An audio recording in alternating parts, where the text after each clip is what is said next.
Jayanila Premadana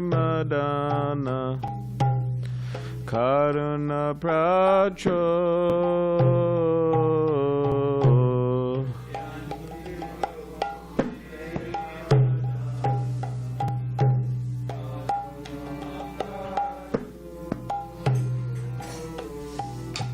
Jayanila Premadana Karuna Pracho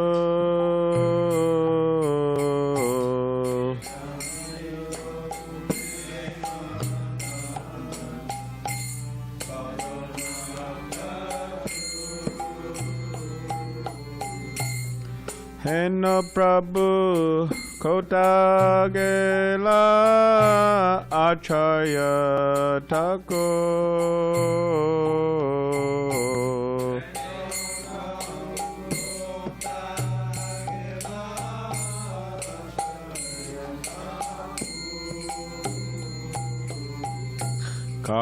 Kahamara Saruprupa Kaha Sanatan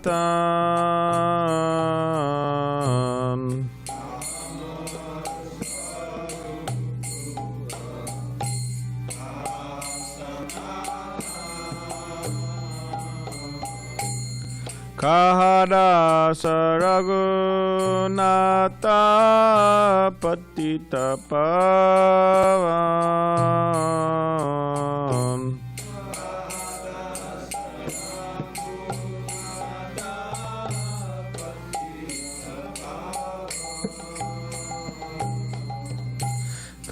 Kahamara Bhatta Yuga Kaha Kaviraj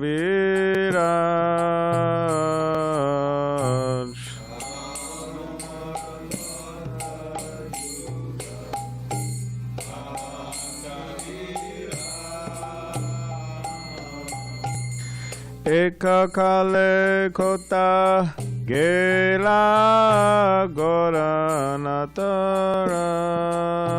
Goranataraj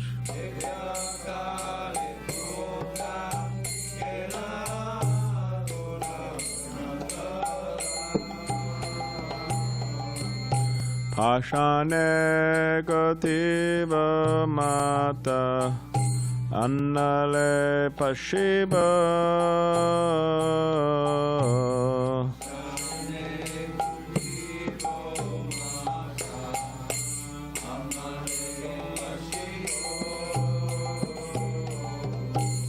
Goranga Gunera Nidhi Kota Kele Pabo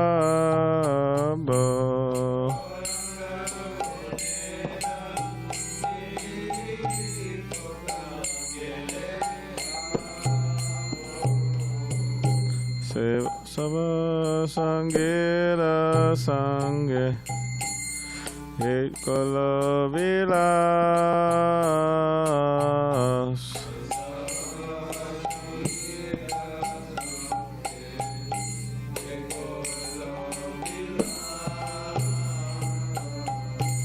Se Sangana Paya Kande Naratamadas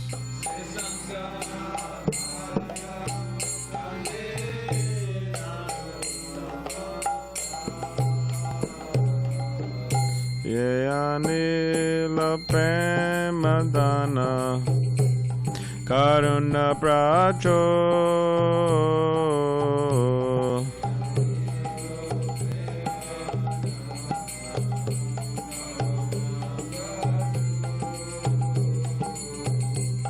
Hena Prabhu Kota Gela Acharya Thakur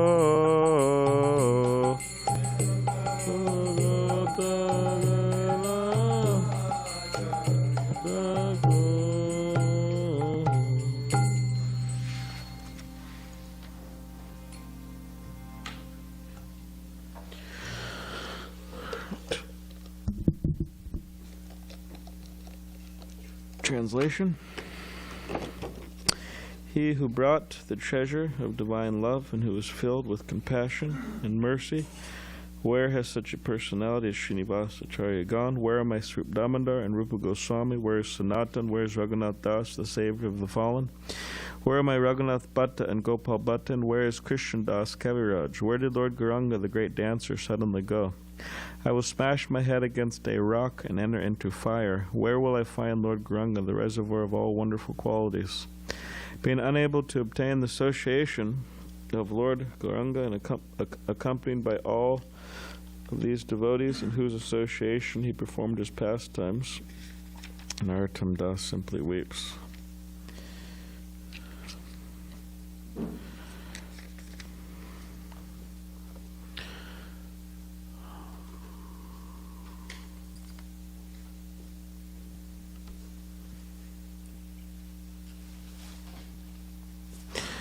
We are observing the disappearance of Srila Bhaktivinoda Thakura and Gadadhar Pandit. So Gadadhar Pandit, he and Caitanya Mahaprabhu were childhood friends, and they were quite different from each other. Gadadhar Pandit was peaceful, renounced, serious, self-composed, and Caitanya Mahaprabhu was the opposite. He was fickle, unsteady, whimsical, just like you hear in the Caitanya Leela, how Lord Caitanya, he would go to the Ganga and there'd be Brahmins there chanting their Gayatri mantras, and Lord Caitanya would splash them, and on the bank he would switch their clothes up, men and women, and do all types of things like that. So Gadadhar Pandit was the opposite. Caitanya Mahaprabhu, he used to tease Gadadhar Pandit so many different ways. They were, young childhood friends. And Srila Kavi Karnapur explains how Gadadhar Pandit is the daughter of Rishubhanu. So in other words, he's Srimati Radharani in Chaitanya Leela, Gadadhar Pandit. And when Caitanya Mahaprabhu accepted sannyas and went to Puri, many of the devotees didn't follow him. Some did, but most of them stayed in Navadvip to live there. But Gadadhar Pandit followed him, and Gadadhar Pandit, he accepted what is called as a Chaitra sannyas, which means you do not leave a particular holy place. You just stay there. There's one devotee in the Krishna Balaram temple, before we continue. Om Agyarati Varandasya Kiranjana Shalakaya Chakshulanvaditam Mena Tasmai Shri Gurve Namaha Anchagapadribhishta Kripasanubhevacha Patitanam Pavanebhyo Vaishnavebhyo Namo Namaha Jai Shri Krishna Chaitanya Prabhu Nityananda Shri Advaita Gadadhar Shivasari Gaura Bhaktivinda Hare Krishna Krishna Krishna Hare Hare Hare Rama Rama Rama Hare Hare.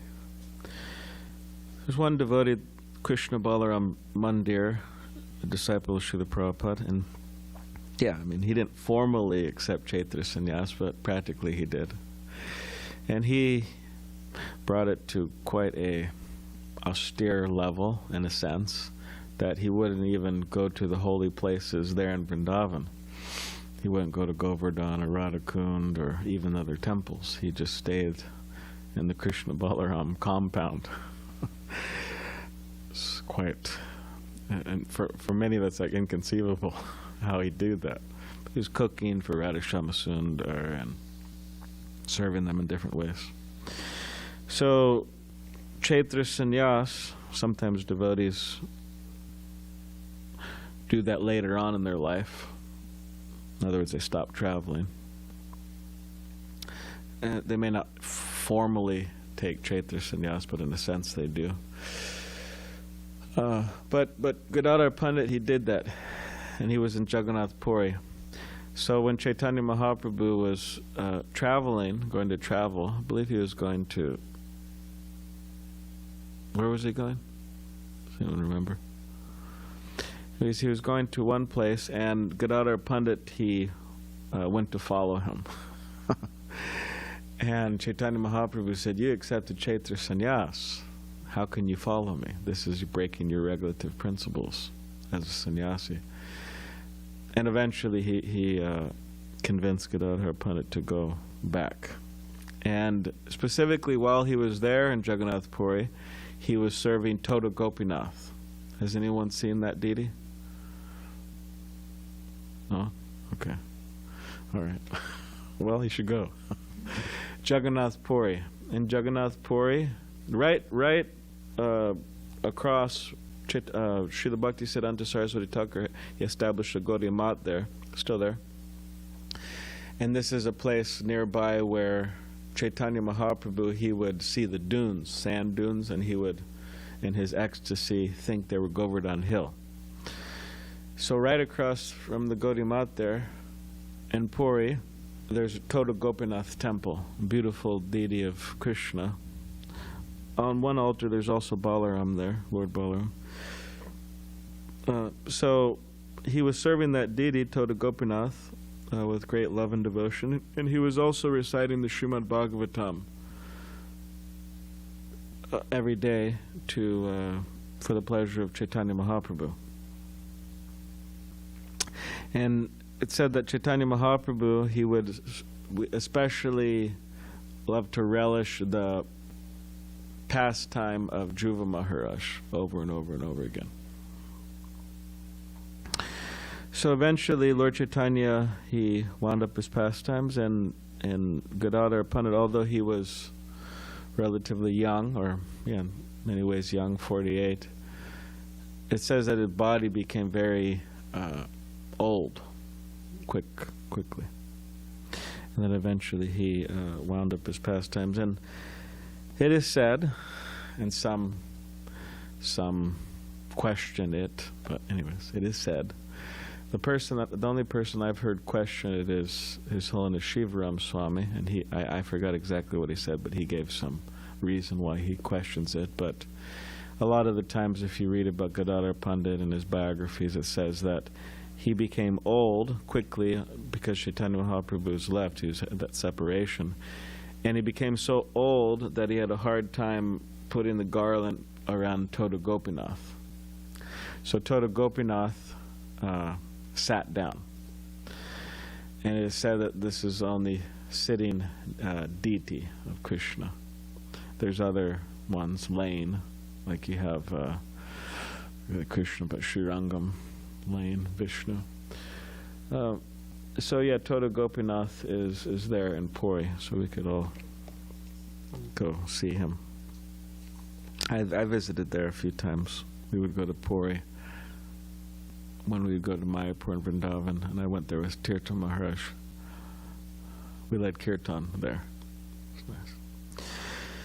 So that's something about Gadadhar Pandit.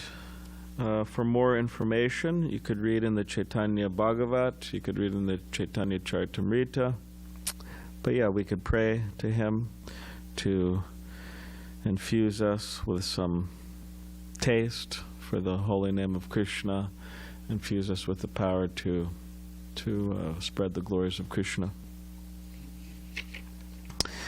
Srila Bhaktivinoda Thakura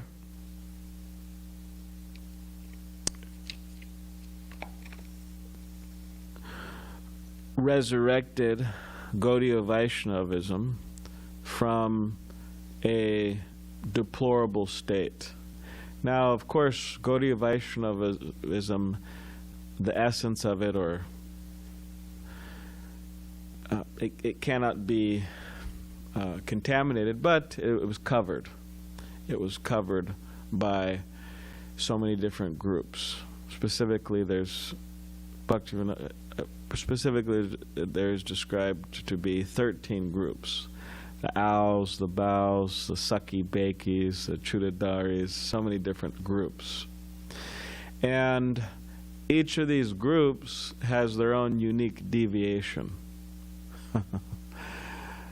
Most of them, I mean, practically all of them, they all have one same deviation, and that is that they don't like studying or hearing or reading Vedic literature. That's one Bhakti literature, not just Vedic literature, but Bhakti literature. They don't even touch, practically, besides the 10th canto, Rasa Lila. And another thing is that they don't, not that they don't like following the principles, the four regulative principles, but they just don't follow the principles. But still, they all have their unique deviations. Like some will accept their guru as God. Saki Bakis have their unique deviation where they men, but they dressed as women. I saw some in Varshana when we visited Varshana near Vrindavan, Srimati Radharani's place, with the idea that they're gopis. So in this way you could study their different deviations if you like. Sahotra Swami, he has a seminar.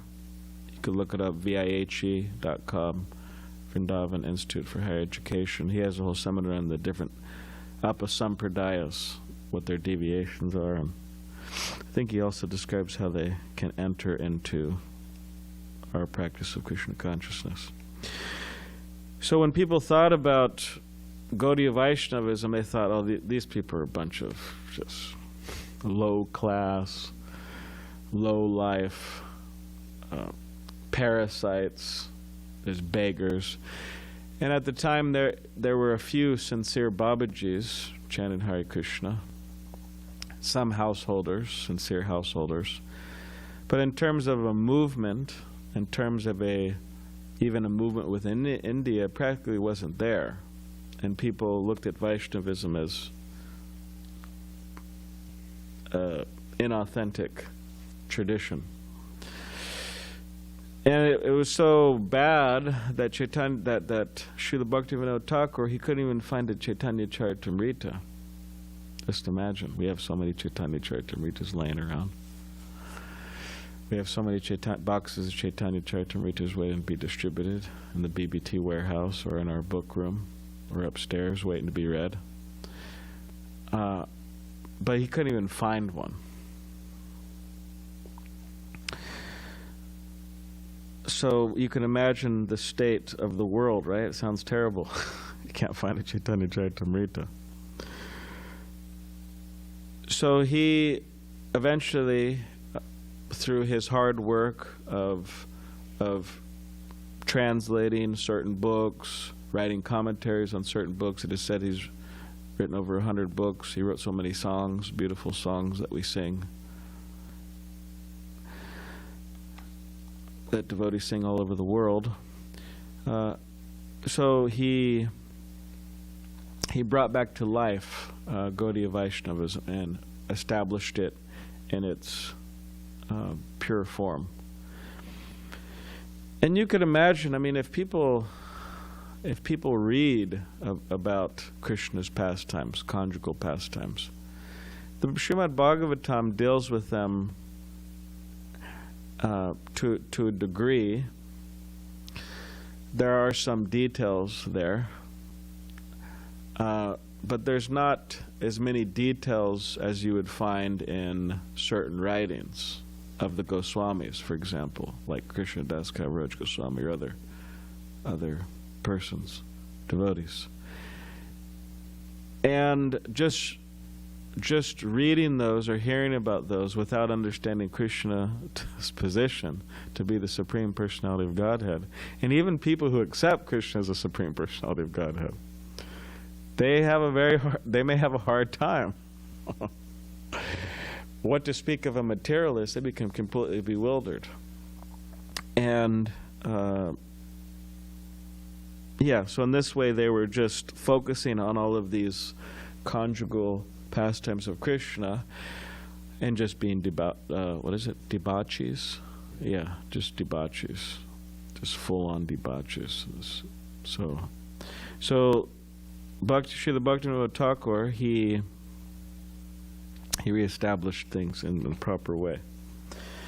And he was a visionary in the sense that he had a vision. He knew what he wanted to do, he knew where he wanted to go, he knew what his mission was, and he wholeheartedly marched in that direction as a soldier of Chaitanya Mahaprabhu. Which is a very good lesson for us, because as Hare Krishna devotees or Hare Krishna people, we also have a mission, and that is outlined by Srila Prabhupada, that is outlined in his teachings. And we have a collective mission, or you say general, okay, to be Krishna conscious, to spread Krishna consciousness. That's a general mission. But how we execute that is different. Some devotees like Bhakti Raghava Swami, for example, he's establishing so many farms throughout the world and pushing cow protection, and of course not just farms and cow protection, but with Krishna in the center. Very important part of the equation, or else it's just being a Asura in the mode of goodness. So in that way, he's has his individual mission. He's executing. And some devotees have, like Kushakrata Prabhu, for example. His mission was to translate as many books as possible. So he was just so many wonderful books of the Goswamis he's translated. So in this way, there's so many different ways. Those are just a couple ways. There's so many different ways in which devotees should find their particular individual mission within the mission and dedicate themselves to that. If they want to be happy, without yajna there cannot be any happiness. So his vision was that Krishna consciousness would spread all over the world. In 1896, he sent one book, Lord Chaitanya, His Life and Precepts, to McGill University, Canada. This was the year of Srila Prabhupada's appearance, or Srila Prabhupada. Later on in Sydney, it says that devotees found some more books of Bhaktivinoda Thakura. So it seems that he was sending them other places as well. But he was predicting that when will that day come? When will that fortunate day come when the English and French and who else? German, Russians, Prussians, Americans, people from all over the world, when will they gather together and go out on their streets? Specifically says, when will they go and chant in their own streets and villages, chant Hare Krishna with banners and so on. And he also says, when will that day come when they all meet in Mayapur and meet with the Bengali Vaishnavas and chant Jai Sacidananda, Jai Sacidananda. So he was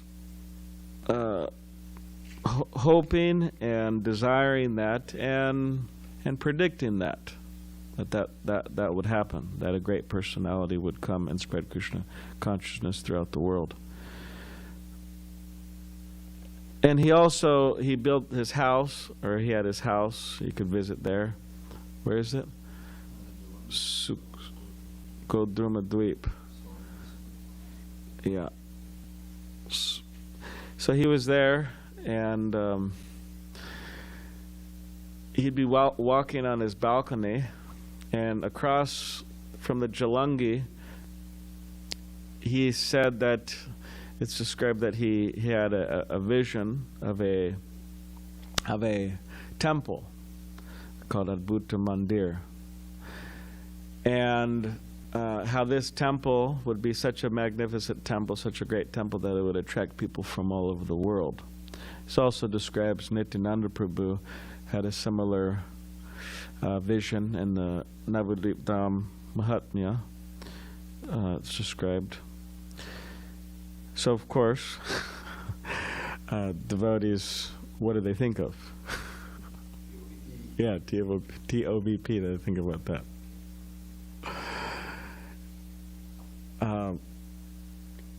So, Srila Prabhupada, he pushed for that. He wanted there to be a magnificent temple, and it's coming up. When did they start building that temple? Does anyone know? I'm not sure. 10 years ago, at least. Yeah. At least 10 years ago, maybe longer. I'm not sure. So it's coming up. It's gradually coming up. I mean, it's going to open. Yeah. But Srila Prabhupada, when he first got that, when they first managed to acquire the property, Srila Prabhupada was preaching to the devotees, and he was saying that we're going to build this temple, but there's floods in Mayapur. So what should we do? Should we still build the temple there? And Srila Prabhupada was going back and forth with the devotees, and eventually he convinced them that they shouldn't build the temple there, but they should build it in Srila Bhaktivinoda Thakura's birthplace, which is called Virnagar. So then devotees said, okay, we'll do that. But then Srila Prabhupada went and convinced the devotees that they should build the temple there, even if it floods. And he said that those who helped build the temple, he said to his disciples there at that particular time in that conversation, he said, whoever helps build this temple, they will have the benediction that Srila Bhaktivinoda Thakura will personally come and take them back to Godhead. So another thing Bhaktivinoda Thakura did is he established these Namhata programs. And the idea was that householders, he had a movement of householders practically. The idea was that these householders would preach. That was the idea, that on their spare time, what do people do on their spare time? Yeah. That's true. That's a very Gen Z thing to do. Gen Z. Play video games. Yeah, it's a very Gen Z thing to do.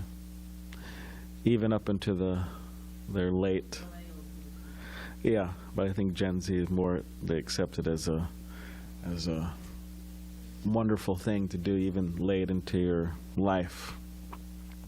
But yeah, anyways, there's so many things to do in the free time. But he encouraged his householders to preach on their free time, and he established these Namhata programs in which they'd have kirtans and prasadam and like house programs, and they'd also go chant out on the streets. So Bhaktivinoda Thakura himself was a magistrate, superintendent of the temple, husband, children of 10, and he did so much service. Still he did so much service. Sometimes people say, I don't have time, and in many ways we could sympathize and accept. It's a busy world. The modern demoniac society has arranged things in a very complicated way. Like when Srila Prabhupada was in Venezuela, he was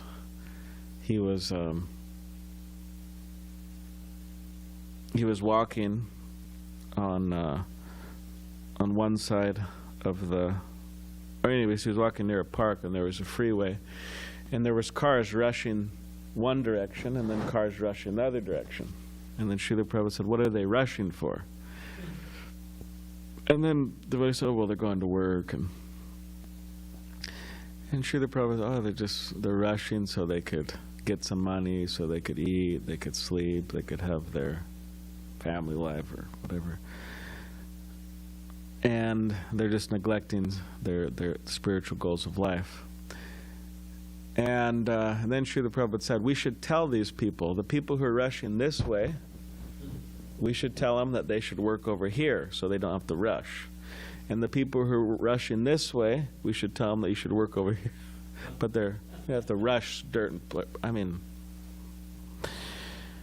like one devotee, she was telling me she lived in Chula Vista and she had to drive all the way north. And then going down into Chula Vista in the evening, there's a lot of traffic.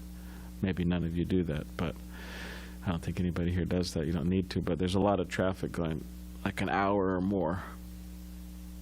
So, in this way, so things become very complicated, so people say I don't have time. Anyways, but Srila Bhaktivinoda Thakura, he was very busy.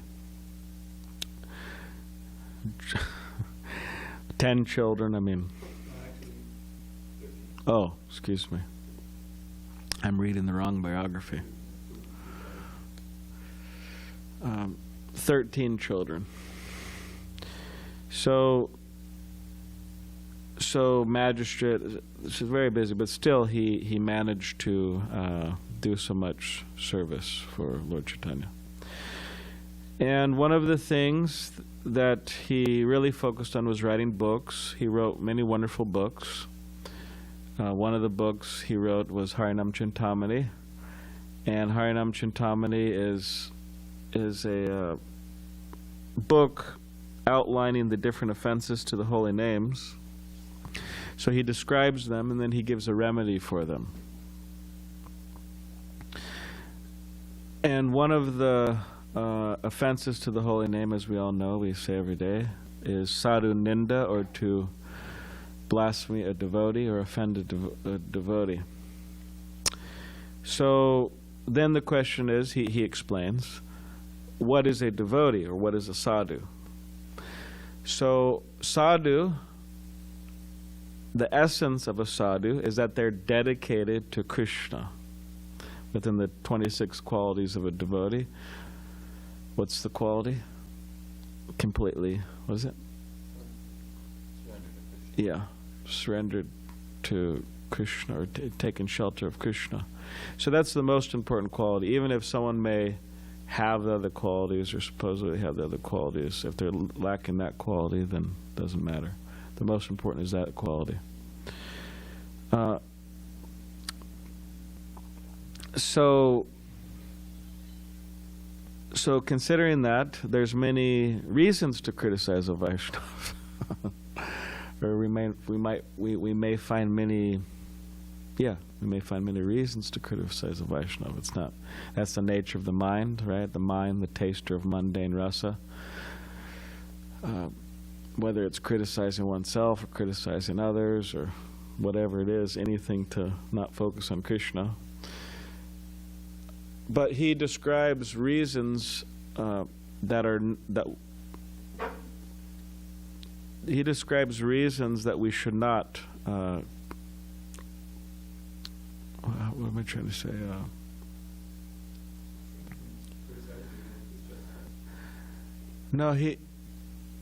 He says that we should not criticize a devotee based on their bad birth. Now,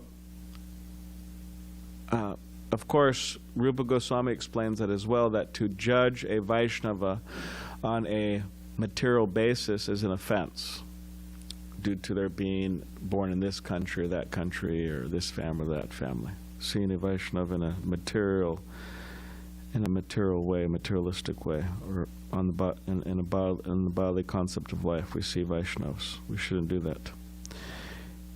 And then he says that we shouldn't criticize a devotee for their past sinful activities. And then he says we shouldn't criticize a devotee for their present traces of sinful activity. Now, how somebody's mind operates, how somebody thinks, and therefore how someone acts is based on their past activities, many times past sinful activities. So in other words, someone's either more controlled or predominated by the mode of goodness, or other modes based on their past sinful activity. So we shouldn't criticize a devotee for traces of sins. In other words, faults, because what is what are those results of past sinful activities? They're false. So we shouldn't criticize devotees. So then the question is, well, what justification do I have? Geez, he knocked everything out. It's no fun. He says we shouldn't criticize the devotees. Practically, we shouldn't criticize the devotees. Now, of course, you have those who act as gurus or teachers and so on, but they do it for different reasons. And then he describes a sadhu, who is a non-devotee. So he gives different, he talks about different people. You have the false religionists, you have Mayavadis, you have materialistic people. And he says that if there's a person who criticizes a devotee for criticizing someone who is worthy of criticism, then you should avoid that person. In other words, you should avoid those who criticize sadhus. So then he describes what we should do if we do commit that offense. We should beg forgiveness, and generally a Vaishnava will forgive us. But sometimes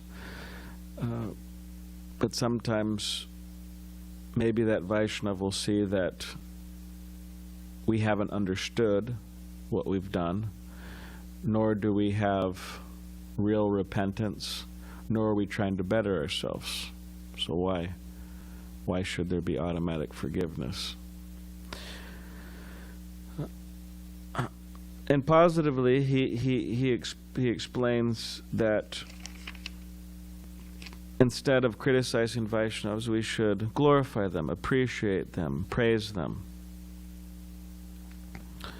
try to see the good in them. So in this way, yeah, he goes to the different offenses. And Bhaktivinoda Thakura, he is such, amazing example for us in terms of his example, personal example, and teachings. So we should try to follow in his footsteps and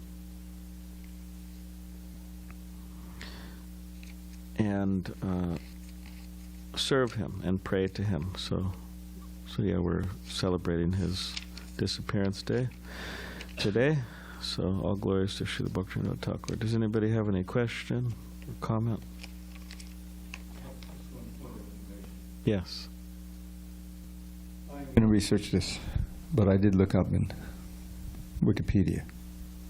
And it mentioned the two of his sons, Bhaktisiddhanta Saraswati Thakur and Lalit Prasad, famous sons, and 12 others. So that comes to 14. And I'll research and confirm that. Because I've heard, we've been saying 10 for years, but now I see that that may not be accurate. Hare Krishna.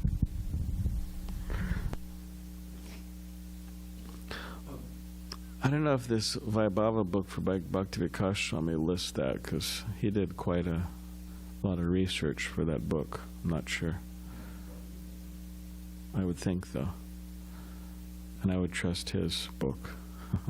Yes, Dvijamani. Hare Krishna. Thank you for a wonderful lecture. You mentioned how Srila Prabhupada said that anyone who helps build a TOVP temple will be blessed by Srila Bhaktivinoda Thakura. He will come and take him back to Godhead. Does that mean that all of us who are members of ISKCON will get that help? Because we all somehow are helping TOVP.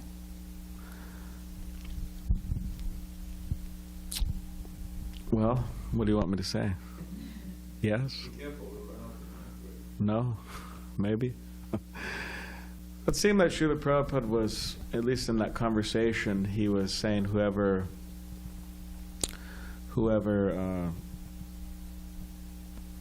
directly helped in that particular project, because there's people who are fundraising for it, there are people who are helping it become established in different ways. So it seemed that he was referring to those persons especially. Just like devotees quote a lot of the times how Srila Prabhupada said that if you go to, anyone who goes to Muslim countries and preaches, they take the dust from their feet. Now, of course, you could say, well, why would you want Prabhupada to take the dust from your feet? Maybe I shouldn't go to Muslim countries then. But the idea is that in other words, he's just so pleased. He's so happy when devotees do that. But the person has to directly do that in order for Prabhupada to be pleased in that way. I think Dravida Prabhu has a... Yes. First of all, on the last thing about the preaching in the Muslim countries, I think he also specifically distributing books in the Muslim countries. This is the great inspiration for Sacidananda Prabhu. You know, he's a BBT trustee, but he focuses on the Arabian books. Yeah. He himself did that. He went with Bayasaki and to, I think it was Kandahar. I think it was in Afghanistan.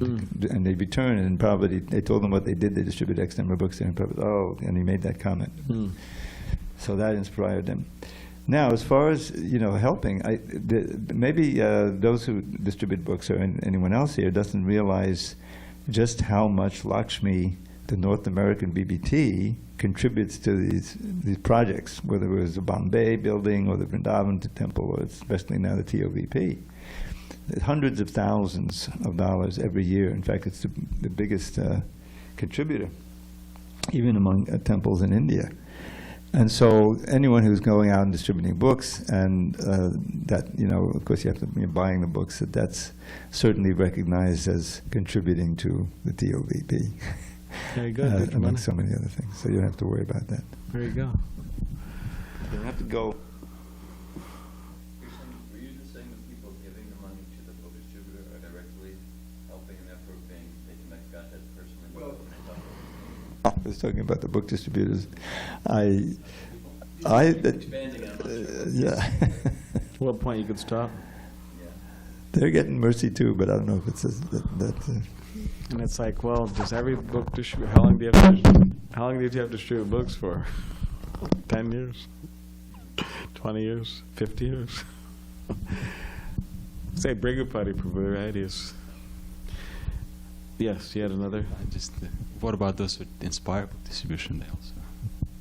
And those who inspire. Well, whether it's Bhaktivinoda Thakura or Srila Prabhupada or whoever brings you back to Godhead, it's going back to Godhead. So yeah. So it would be our great fortune, whoever that personality may be. Does anybody have any other question? Hare Krishna. Yes, sir. Please ask. Yes, Balaram Prabhu, thank you very much. You're most kind on the Bhat Pranams. Prabhu, I'm reading this quote from Gaudiya Vaishnava Samadhis in Vrindavan by Mahanidhi Swami.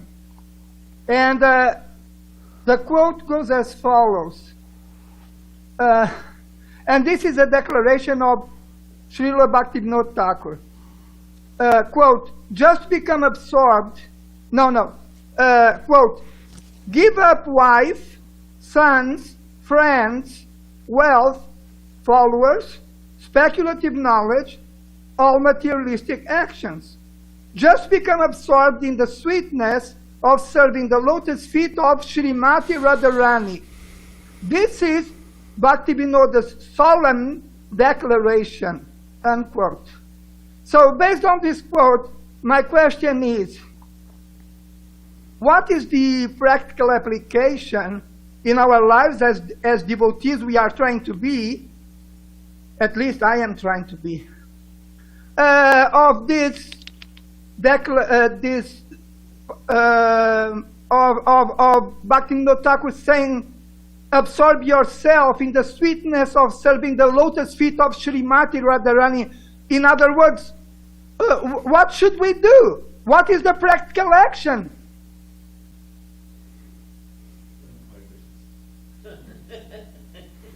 Practical application of that? Yes, if it is for me to serve the lotus feet of Srimati Radharani, what should I do? Well, there's different levels of understanding of that. Srila Prabhupada would stress, because the Sahajiyas, or we're talking about these different upper sampradayas who hijack Chaitanya Mahaprabhu's movement, they love such quotes. Become absorbed and serve in the lotus feet of Srimati Radharani.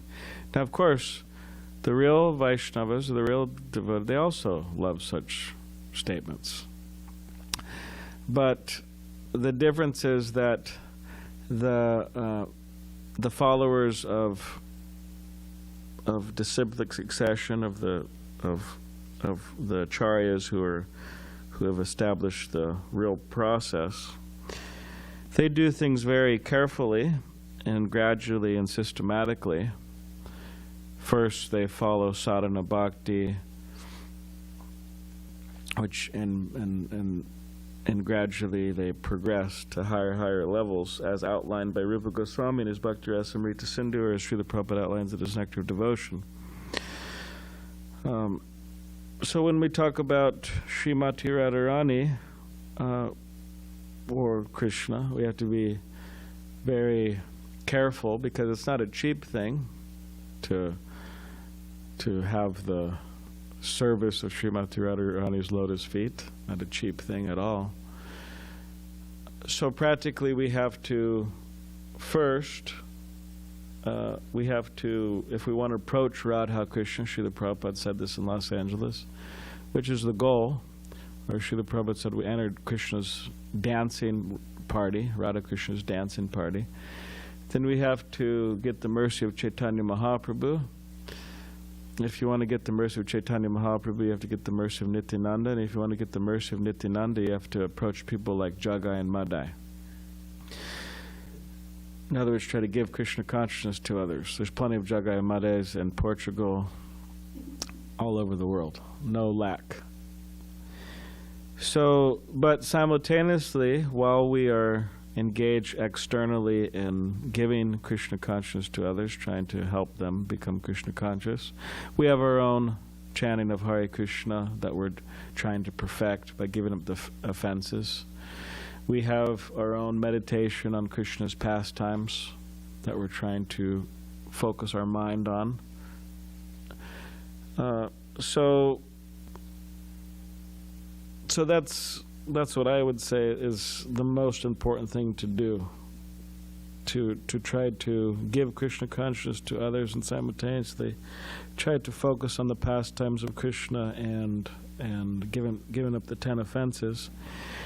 And in terms of this, serving Srimati Radharani's lotus feet, that will become clear. All of these things will become more clear over time. So is that all right? Oh, Balaram Prabhu, if I may say it, breathtaking answer to my questions. Such a beautiful answer and most clarifying answer to my question. Thank you very much. Hare Krishna. Thank you. All right. Okay. Sri Bhaktivinoda Thakura ki jai. Hare Krishna. So at 11:50, we will have a Puspanjali, Srila Bhaktivinoda Thakura. There'll be a kirtan, and then devotees will break their fast. Oat water. Joking.